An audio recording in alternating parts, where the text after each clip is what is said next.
Mr. Daydream by Roger Hargreaves. This is a story about Mr. Daydream. You know what he looks like, don't you? Because you've seen his picture on the front of this book. It's also a story about a little boy named Jack. And you don't know what he looks like, so here's a picture of him. Now Jack was a very good little boy. He always ate up all his lunch. He always went to bed when he was told. He always said please and thank you. But Jack was a daydreamer. Whenever he was supposed to be thinking about something, he found himself thinking about something else. Daydreaming. One day, Jack was at school. He was sitting at his desk, listening to the teacher talking about history. It was a very warm day, and Jack was glad he was sitting at the back of the classroom next to the open window. Suddenly, out of the corner of his eye, Jack saw something outside the window on the grass in front of the school. Something blue. It was a small, cloud-shaped figure. The figure looked at Jack looking at him, smiled and waved. Jack looked at his teacher, who was still talking. Then he got up quietly, ever so quietly, and slipped out of the open window. He crossed the grass to the strange-looking cloud-shaped figure. "Hello," he said. "Who are you?"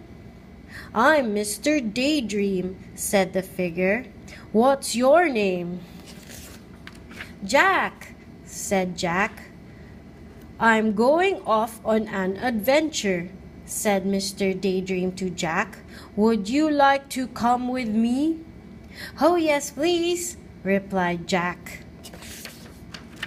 "Very well then," said Mr. Daydream, and putting 2 fingers in his mouth, he let out the loudest whistle Jack had ever heard in his whole life. A huge bird swooped down out of the sky and landed beside Jack and Mr. Daydream. "Climb on," said Mr. Daydream to Jack, and climbed onto the bird's back. "Hold on," said Mr. Daydream. Jack held on tight. The huge bird flapped its huge wings, and suddenly they were high up in the air. They flew faster and faster over the countryside. They flew over the fields and farms and towns and hills and trees and valleys until they were far, far away from Jack's school. It was very exciting. Mr. Daydream turned to Jack. "How would you like to go to Africa?" he shouted. They were traveling so fast now, Jack just nodded his head and held on even tighter. And they flew across the sea. Suddenly, it seemed in no time at all, there below them was Africa. The bird landed in a jungle clearing, and Jack and Mr. Daydream climbed off the bird's back. It was very hot.